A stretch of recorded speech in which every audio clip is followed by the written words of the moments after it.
Welcome to this month's Q&Ant video. This is the monthly series where I discuss subjects put forth by both Patreon backers and YouTube sponsors. Of course, the video is freely available for everyone to watch, and that is exactly how I want to keep things. However, as a little way of saying thank you to my backers, I give them the opportunity to raise the questions and the subjects. If you're interested in checking out the Patreon or YouTube sponsor section, then do take a look in the video description.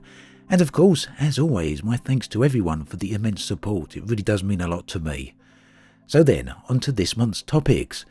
Now, Zed talked about the introduction of the long-awaited crate, which of course is a classic ship from the original game, and they wonder about the future additions of classic ships into Elite Dangerous. Well, this really is a very interesting subject, because there are a whole load of old ships and they still haven't made it into Elite yet.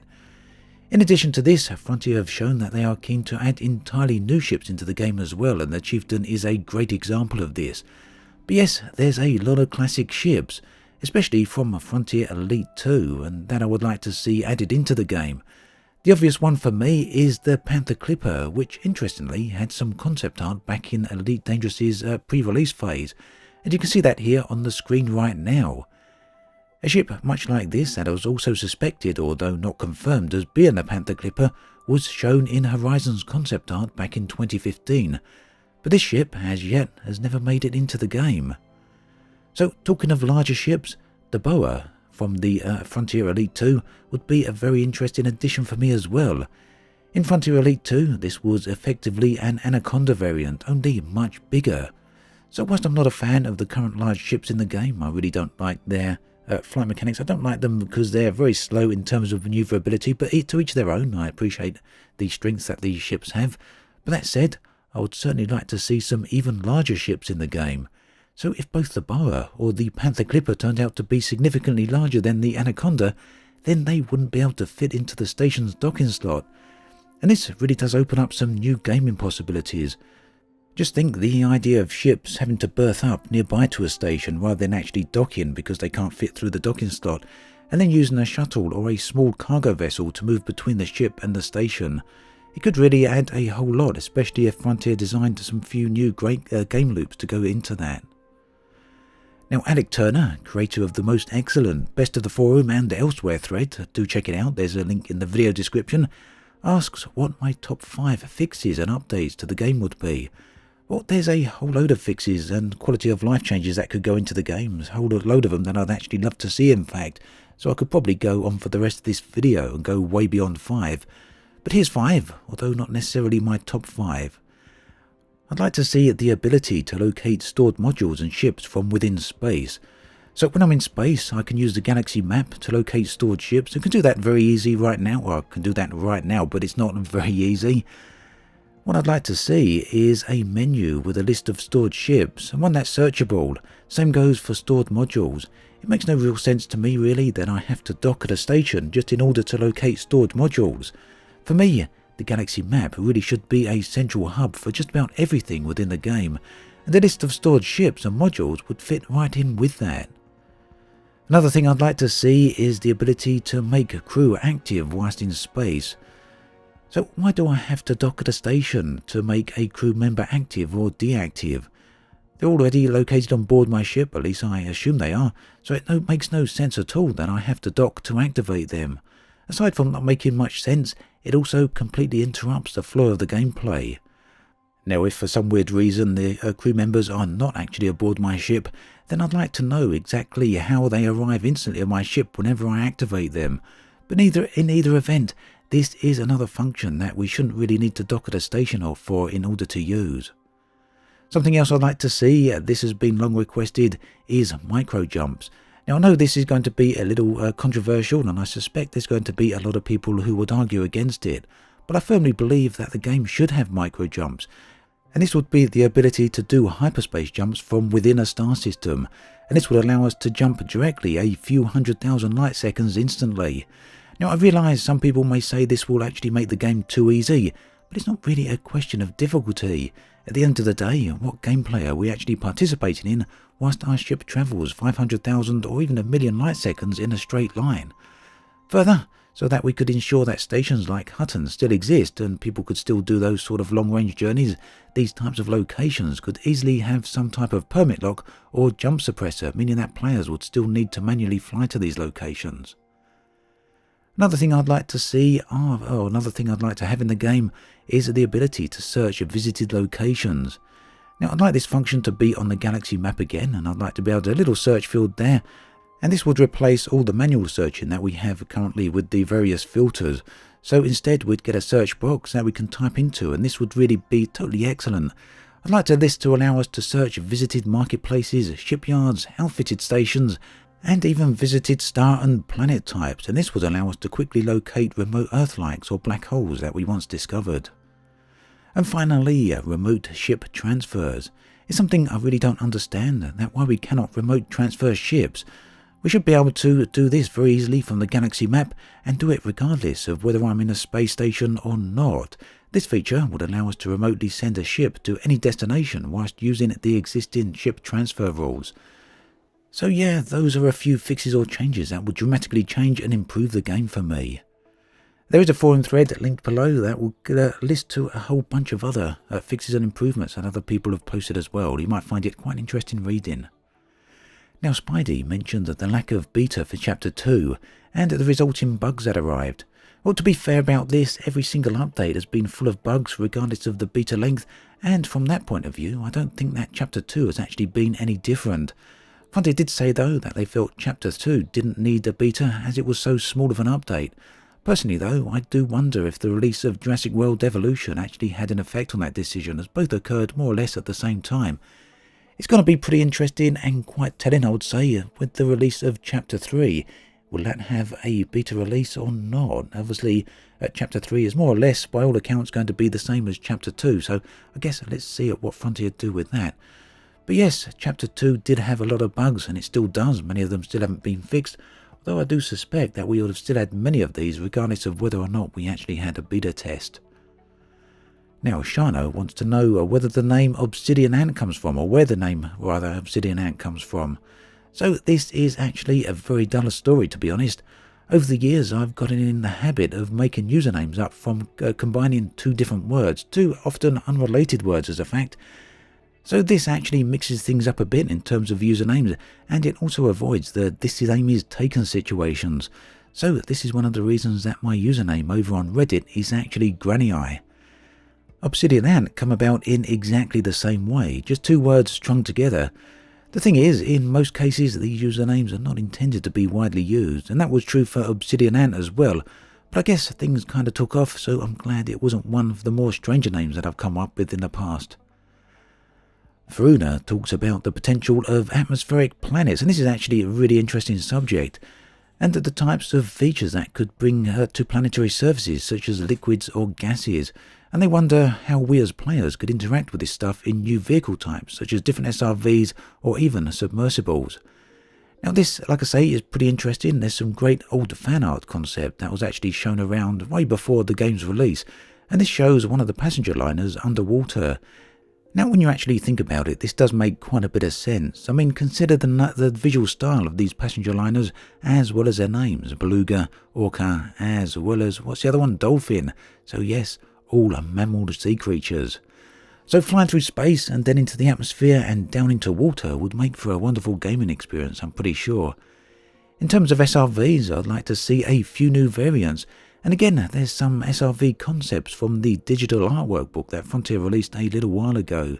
Here we can see some truly massive SRVs, and it's actually a bit hard to get a true impression of how big these actually are.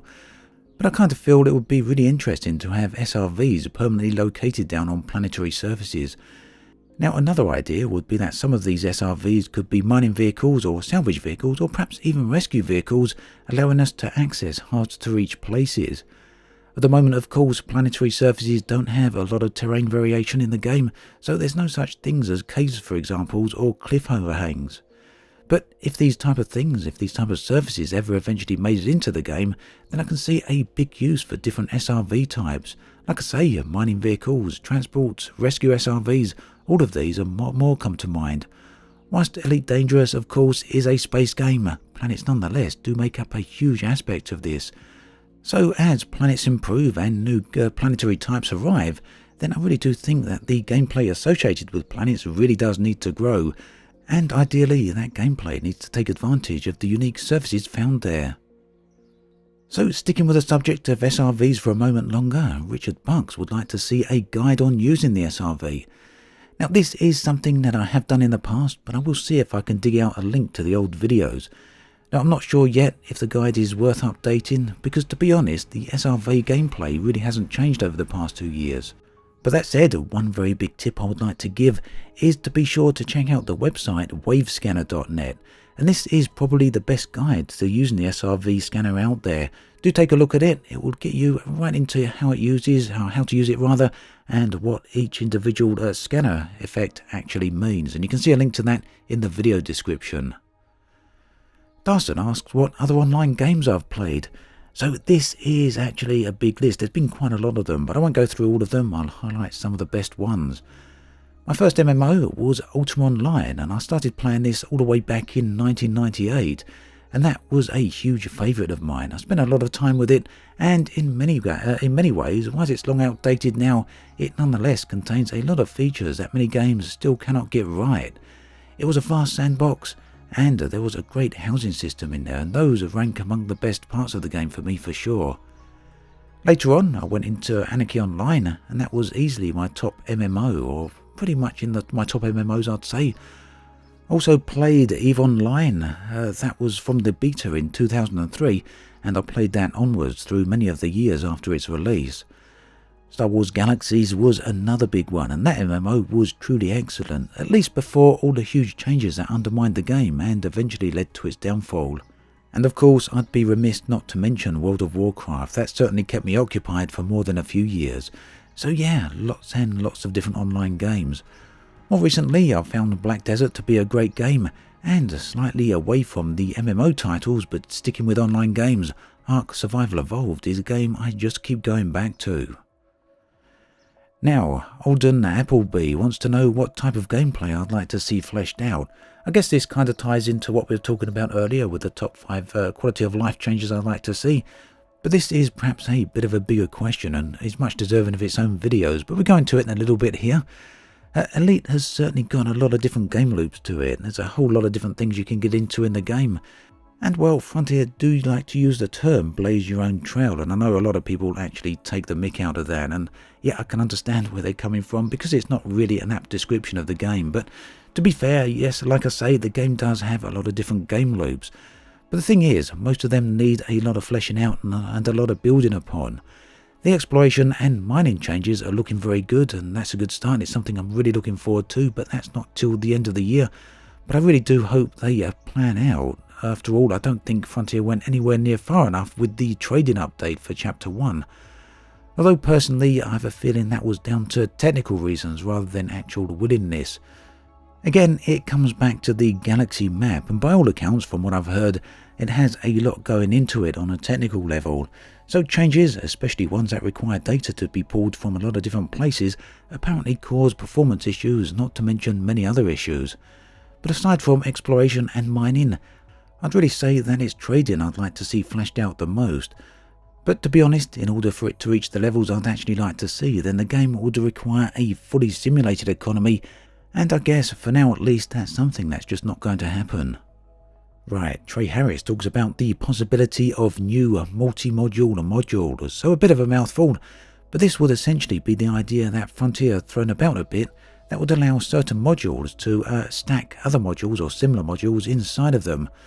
So for example, a scanning module would work in an SRV-like fashion. So the way the SRV module works is that you essentially fit the module to your ship, and you then have a bunch of empty bays depending on what size module you actually purchase. So Frontier are talking about making other modules like this. So for example, you could buy a scanning module and you could then have some empty slots in that you could fill up with an advanced discovery scanner and a detailed surface scanner. The same could then be done for Olympic controllers as well as a variety of other modules. So one of the problems with this is it really does open up the probability of power creep for the game. But that said, power creep is already happening a lot in the game as Frontier regularly release new and improved modules. And to be perfectly honest, I suspect it's only a matter of time before Guardian modules become engineerable. So in that sense, power creep doesn't worry me too much, as it's already in the game. Although of course power creep does keep that module and ship upgrade treadmill going, but then again I'd guess that would be the whole point, or at least some people would argue that's the entire point. Now it's going to be interesting to see if Frontier go down this route with expandable modules, as it will without doubt completely change the current balance of how ships are set up. It is something I would like to see, however, but I suspect Frontier will need to take great care with it. Now at the end of these videos I usually go through a section on my video creation process. This month I'd like to talk a little bit about graphics mods for Elite Dangerous, as these are something I use a lot. I've actually used graphic mods for years now, and they are a popular modification that a lot of people actually like to use. Now Frontier are okay with this type of mod, as it doesn't alter any in-game assets or functions. Essentially, these graphics mods are injectors that change the appearance of certain graphical shaders, and this injection process occurs after the game has done everything it needs to do. Now there are a good number of these graphic mods out there, and they can drastically alter the appearance of the game, and you may have noticed in my videos I do like to use them because they make a lot of things much more stand out. Now there are a number of different packages out there for modifying graphics. One of the more popular ones is called Reshade, and this is often used with a lot of other games as well. In fact, all the graphical mods are used with other games. Now Reshade does have a whole bunch of presets that are downloadable, and some of them are even applications that allow you to modify the settings. The one I use is called EDFX, but there are a number of other ones. There's also a number of other graphic injectors out there. Most notable are SweetFX and GemFX. So if you have any interest in changing the appearance of the game, then these are well worth taking a look at, and I've put a whole bunch of information in the video description, so do go and take a look. So that just about brings us to an end of this video. So I'm really enjoying doing these, and I'm going to be doing many more. Do keep an eye out for the beginning of the month, where I'll put a new post up over on Patreon, as well as the community section here on YouTube, and you're about to post there whatever you'd like me to talk about, and I'll reply to you and we can have a little bit of a discussion going on. It all gets rather interesting. So yeah, that will occur around about the 1st of next month. Really looking forward to it. And of course, again, I'd like to say thank you to everyone for being a watcher of this channel, for showing support, whether you just like to watch the videos or whether you're a subscriber. And I'd like to say a big thanks to all the Patreon backers, as well as the YouTube sponsors. Thank you very much. As always, thanks for watching, and I'll catch you guys and girls next time.